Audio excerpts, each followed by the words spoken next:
All right, guys, welcome into another episode of the Crimson Corner. I am your host, Michelle Bodkin, your Utah Utes insider for KSLSports.com. And with me today, I have a very special guest, as is always the case every week. I mean, if we're being perfectly honest, because Utah Utes are the best. That's why you're listening to this, I would hope. But we have former Utah quarterback Jordan Wynn here to talk a little bit about what he's seeing in Utah thus far in the 2022 season, as well as giving his thoughts on, what needs to happen against San Diego State this week. Jordan is someone that is very familiar with the Aztecs, having played them a couple of times, at least once, with the Mountain West Conference, and it was probably one of his better games. And then, of course, playing down in San Diego, that Poinsettia Bowl against Cal, that was a huge win as a freshman for him. I have the sweatshirt. It's really kind of hideous, but I still have it. That's awesome. Jordan, how's it going? Well, everything is just fine and dandy. How are you? I'm doing pretty well. We're starting to get the hang of this whole new job and doing podcasts and things that I have never really done before. So we're happy about that. That's good. So the podcast, it's a journey. It's different. So kudos to you for getting it done and figuring it out or trying to, and happy to be on. Well, we appreciate you big time. And yes, absolutely. Technology is not my friend, but we're making it work. So, with that being said, what do you feel like you've seen so far out of this year's team? Have they met your expectations yet? Tough to say. Obviously the preseason hype may have been the highest, it's maybe ever been. Tuning into ESPN and game day and hearing a lot of people, the majority of people, I would say, actually picking the Utes to actually get into the playoff that's a lot. That's a high expectation. Obviously, we'd all love to see it. I think you're one or two plays away from winning in the Swamp. You put up 73, whatever it was last Saturday. So I think the expectation is unknown still, and I think the team really is a little unknown, in my mind at least. You saw some good things in the Florida game. The ability to drive down, I think 90 yards in the 2-minute situation was fantastic. There was some red zone woes. Ran the football well last week. Just really a complete domination. So this week's a little unique. San Diego State, I don't know if they're as good as they've been in the past, but they're still a solid program. And then you dive into conference play. So I think the jury's still out, but, in the next few weeks, we'll have a pretty good idea. As a quarterback that's been thrown into some high pressure situations, including a Wyoming game where Utah was actually kind of down and needed a spark. That was your first time playing, taking the lead for Utah. And you led the comeback. Watching Cam Rising's final drive in that Florida game and getting so close, but coming up just short, what are your thoughts as a quarterback that's kind of been thrown into a similar situation? Yeah, I think Cam's is a lot more high pressure than mine was. That's just the beauty of being in the Pac-12. I thought, I thought he handled it incredibly well. I think those are tough situations. They're situations that Coach Witt makes sure are they're practiced, they're repped, so you know what you're getting into. You know, honestly, we used to practice it so much it almost seemed like it was easier in the game, which is what you want out of practice. And so I thought he handled the actual mechanics of the entire situation extremely well. Obviously, the last throw of the night was one I'm sure he wishes he had back, but I was talking to Bill Riley about this after the game on, the following week, and you can't fault Cam for trying to win the game. And I think that's something that got overlooked a little bit that week, in that as a former player and a former coach, I would lean towards it's on the coaching staff to reel him in a little bit. And as a player, in that situation, I'm sure if you ask Cam in that moment what he was thinking, I'm going to fit this ball in and we're going to score and win the football game. And that's an incredibly aggressive and confident mindset, but that's something that you want out of your trigger man. And so, um, yeah, that was kind of my thoughts on that whole thing. I don't really, it's easy to look and say, well, there's three guys around him. What's he doing? Does he slip? Um, but I look at it like, hey, he was being aggressive, trying to win the football game, and it didn't happen. So you move on and bounce back. And I think they did that last week. What were some things that you liked last week? Obviously, it wasn't the most exciting game. I think everybody knew that Utah was going to win and win pretty handily. I think they did exactly what you expect, with the hype that they received, they should be doing to an FCS team. But what were some highlights for you that maybe showed that they really took the lessons that they learned against Florida and applied them to the next week? I think again, it's tough, and nothing against Southern Utah, but when you play an opponent like that, it's a little tough to gauge really what's happened and what hasn't. I watched that game, talked about it on the show. Defensively, obviously the numbers really stand out. I think you hold a team to 85 total yards in 4 quarters is astounding. That's 21 yards a quarter. Offensively, they had the fumble, which wasn't ideal, but the running game is where it needs to be in my mind, at least, to be able to have a lot of success, especially getting into conference play and beyond.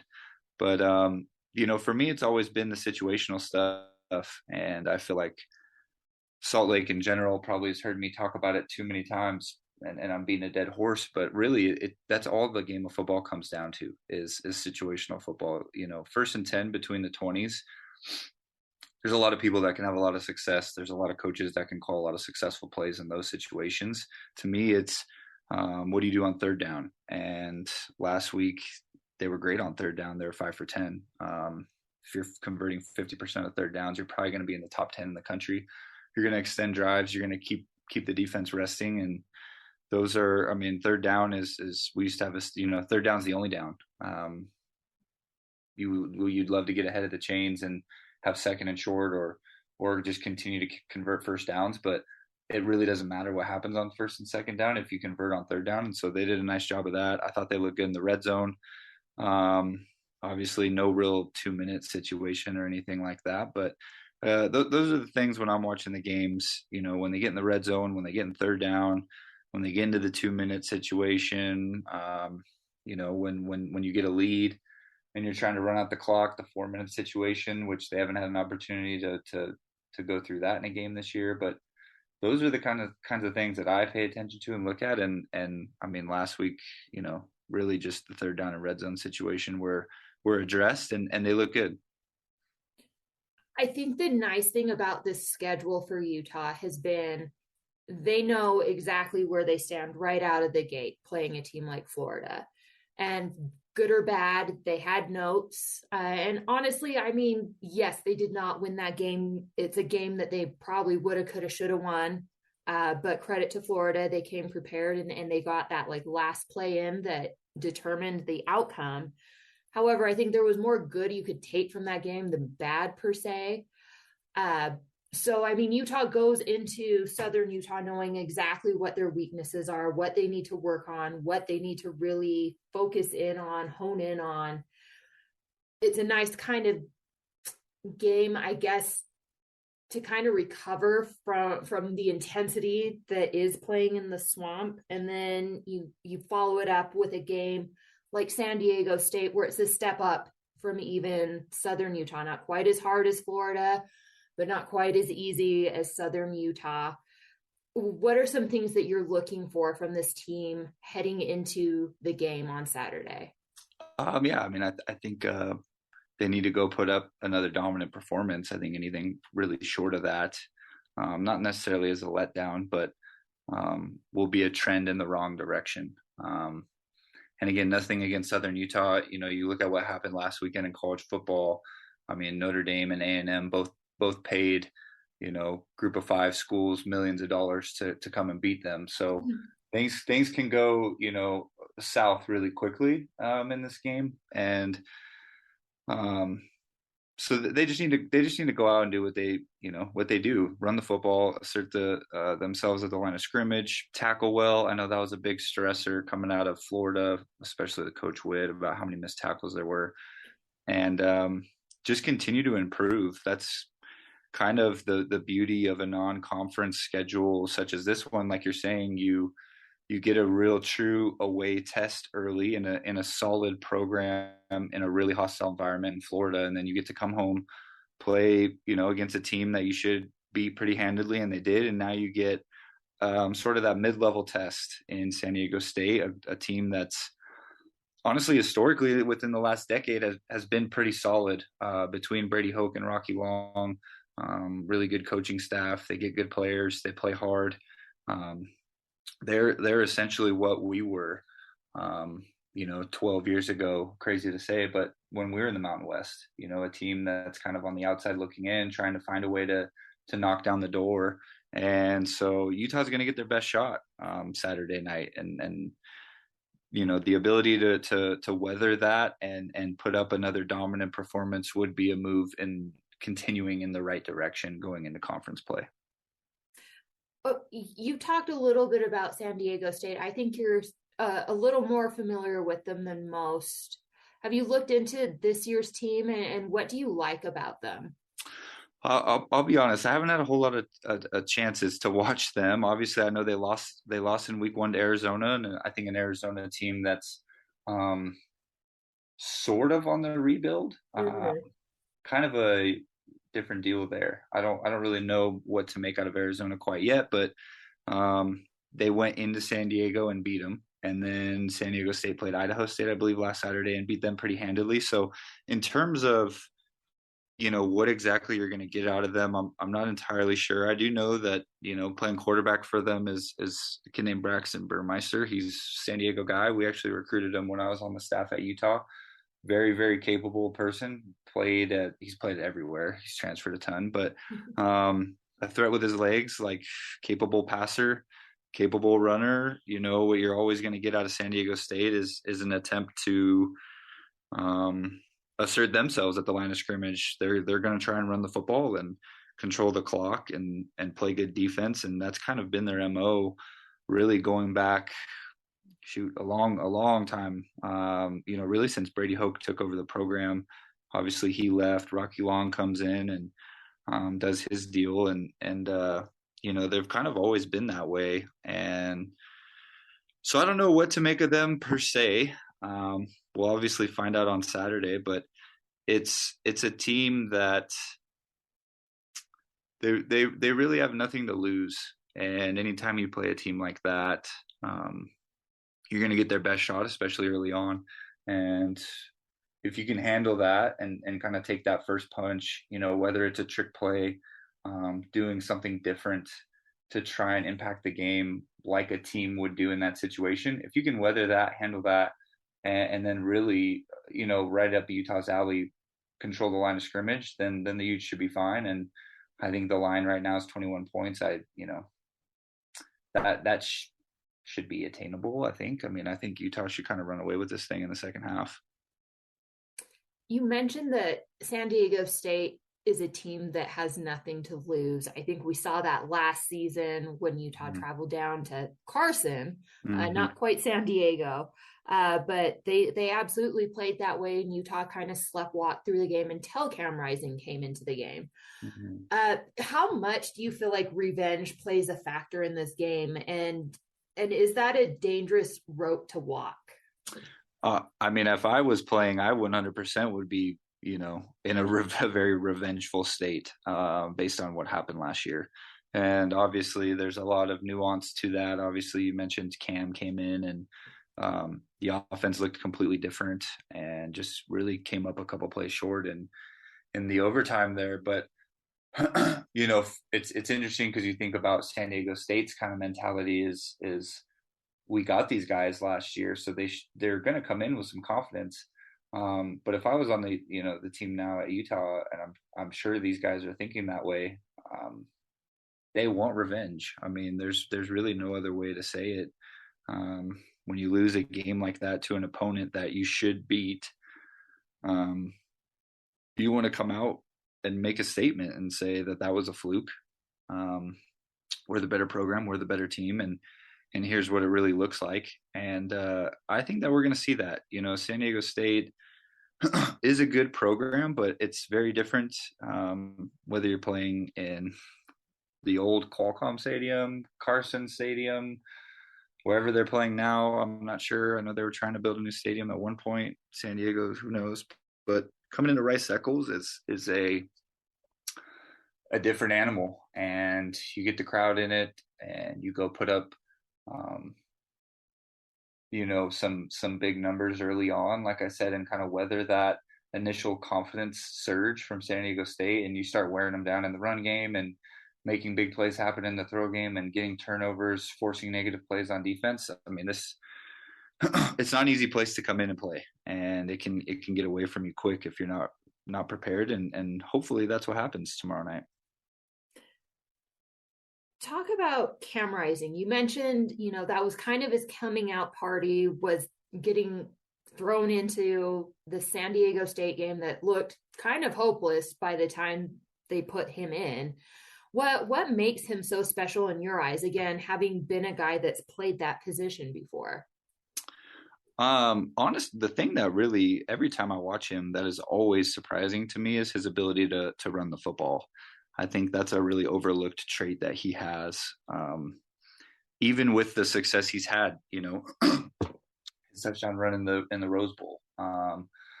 He's very capable as a runner, and I think because Utah doesn't run a true kind of RPO spread offense, that we don't get to see it as much.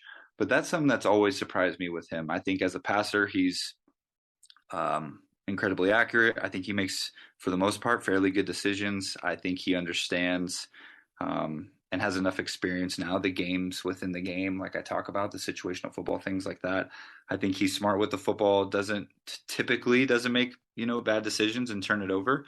But that, going back to just his capability in the run game, is something that's always really surprised me, and I think he does a nice job of almost lulling you to sleep. You don't expect him to be a runner, and as soon as you start to hone in and think about creating pressure or trying to take away the read zone game to the back, he pulls one or steps up in the pocket and scrambles and kind of reminds everyone that he is that capable runner who can make plays with his feet. And that's those guys are really hard to defend. You have guys that are true, dual threat guys that run read zone all day and can make plays with their feet. You have guys that are just pocket passing type style guys, but the guys that can kind of lull you to sleep but have the ability to pop a 20 or 30-yard run, whether it be from a design or a scramble, those are the ones that are really dangerous, because I think a lot of defensive coordinators don't spend a lot of time scheming for that. And I think he does a really nice job of that. He does a nice job of not taking the big hit and finding ways to extend the play. And that's something at the position that's incredibly valuable. I really don't recall from when you were playing. Did you have a cool nickname like Thick Boy 7? Or are you jealous of that? No, I mean, I'm not thick, so I could never have a nickname like that. I didn't have very many nicknames, so I don't think I had one. I remember at one point the north end zone were wearing fake mustaches because I had like peach fuzz on my top lip, and that was probably the extent of any nickname or fun things that the fans did. But he's definitely that. It's a pretty cool nickname, and obviously with the NIL stuff, the wild world we live in now, the ability to sell merchandise and really take advantage of some of those things is really cool.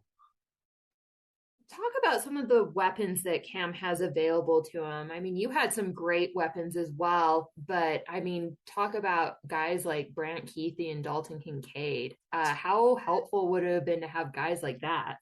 Yeah, I mean, those two are definitely pretty incredible. I mean, I think they're both going to get a chance on Sunday to play at the highest level.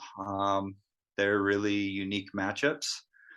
Um, you can't really put a linebacker on them because they're going to beat them in the throw game, and you can't really put a defensive back on them because they're just going to, body them and out physical them. So they present, unique challenges. And not to take any, I played with some phenomenal guys, the David Reeds and Jeremy Brooks of the world, Shaky Smithsons. I mean, there were some incredible players, Kendrick Moyai. Um, I had Eddie Wide, Matt Asiata, John White in the backfield with me. I had some incredible talent around me, but Mhm. there's definitely, this roster is very talented. And so it's really wide open. I think, it really just starts with the ability to run the football with the offensive line and with Tavion in the backfield. If you can do that, um, you can open up a lot of things, and it makes it really easy as a quarterback when there's that balance. And I think Ludwig does a great job of that, putting them in situations where he mixes in, play action, he mixes in read zone, he mixes in fly sweep, he mixes in drop back pass, he mixes in quick game. I mean, there's a multitude of different looks and different sets that you're going to get, and it creates a lot of confusion. And you throw in the ability to run the football like Utah, historically has been able to. And for a quarterback, um, it's really fun to play in a system like that and to have the weapons that he has. Historically, Utah's been a very defensive minded team. I think this year it and even last year, it's hard not to say that the offense hasn't really carried the team, which is a big switch from how it kind of has been, even when you were playing, and even with some of the talent that you just mentioned there. What's it like for you as an offensive guy to see the offense actually be the ones that maybe ease Utah's burdens these days? Yeah, no, it's definitely different. Like you mentioned, anytime you play for a head guy that's a more of a defensive minded guy, naturally the players, the coaching staff, everybody in the program is going to take on that mindset. And the success Utah's had both in the college level and producing NFL players on defense has always been there. There's always been a plethora of talent on that side of the ball, a ton of guys that play on Sundays.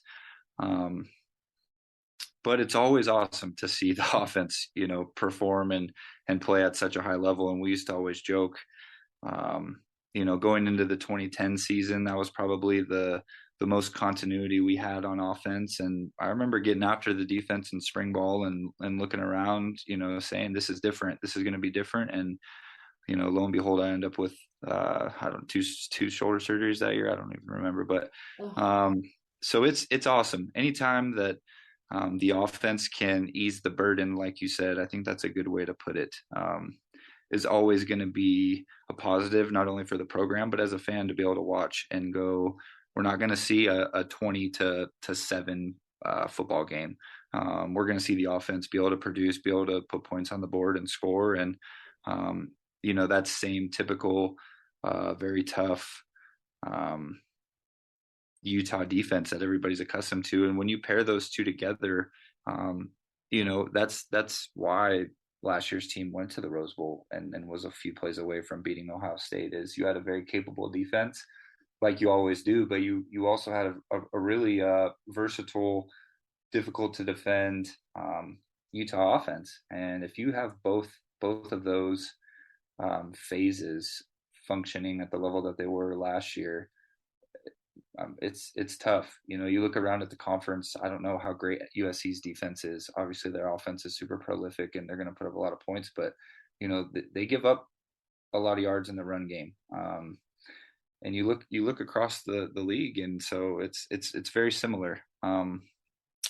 So I like Utah's chances, right? I mean, if they can continue to get things figured out on the offensive side of the ball, I think the defense, everybody knows, is going to be shored up and squared away, and hopeful for another really successful season. You were a guy that was a bridge between the Mountain West days and the Pac-12 days. You got to dip your toe into a little bit of both. What do you think of the team now that they've been in the Pac-12 for a while? I mean, the biggest thing, I think it's no secret, really. When we moved to the Pac-12, the top to bottom roster, I don't know if it was where it needed to be to compete. I think the ones that we had, the starters that we had, I would throw them in with just about anybody out there.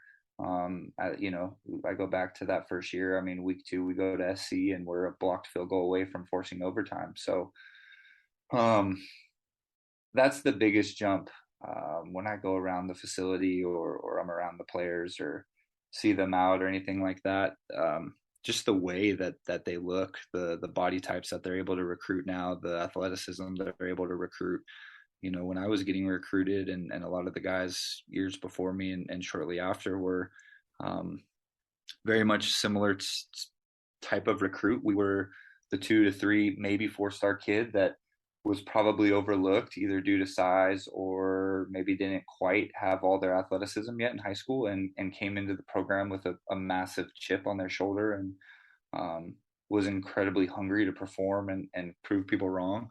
And I think as the years have gone by, um, that's changed a little bit. I would say it's for the better. Football's a game. There's a saying. It's not about the X's and the O's. It's about the Jimmies and the Joes, and it's about the players, and it always will be. And so as they've made this move and continued to have success in this league, they've been able to recruit high caliber and highly talented players, and that's what wins you football games. And so sitting back and watching and just looking at some of these guys. I mean, we didn't have guys that looked like some of these guys.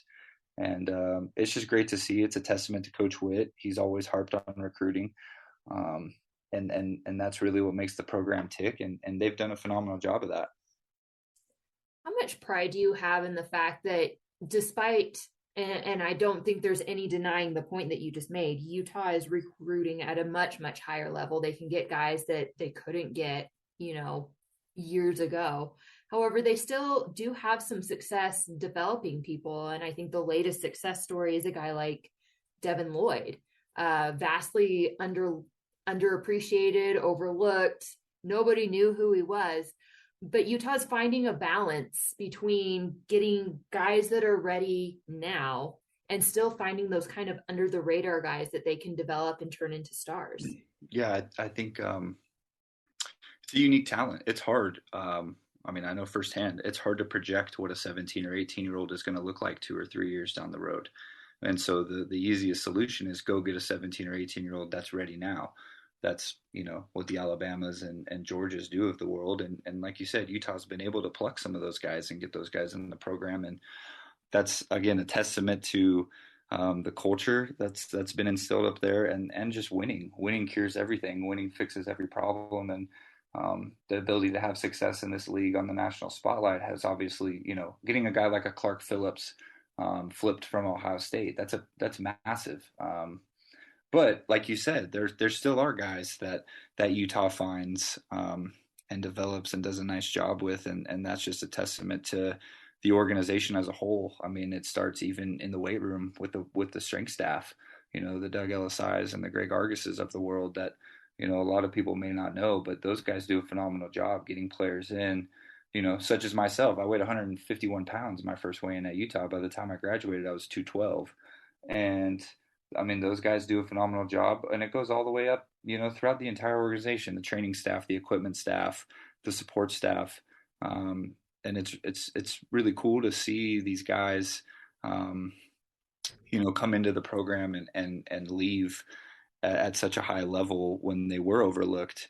And hopefully Utah continues to do that because having those guys on the team when they come in with that edge and something to prove is only a benefit. My last question for you, and this is maybe an unfair one.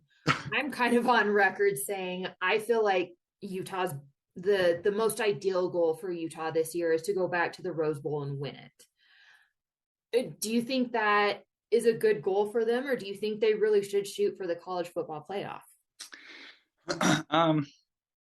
It's a tough question. I think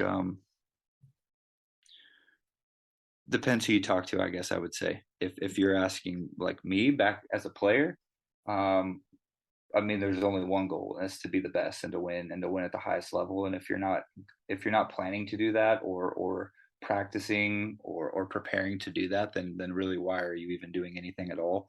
Um, Taking a step back and as a fan now, um, winning the Rose Bowl would be, I mean, a tremendous finish.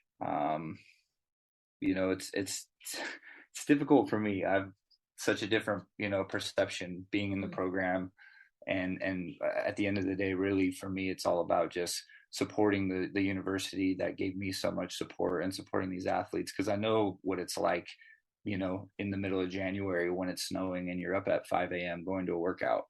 I know what it's like when it's, tipping 100 degrees and you're going out, at 5 p.m. to throw some extra routes to your receivers. I know the work that gets put in. And so for me, it's more just, I want the program to be successful, of course. And you combine that with the injuries that I had. And so I watched the game like, hey, can everybody stay healthy? Awesome. Can Utah win the game? Awesome.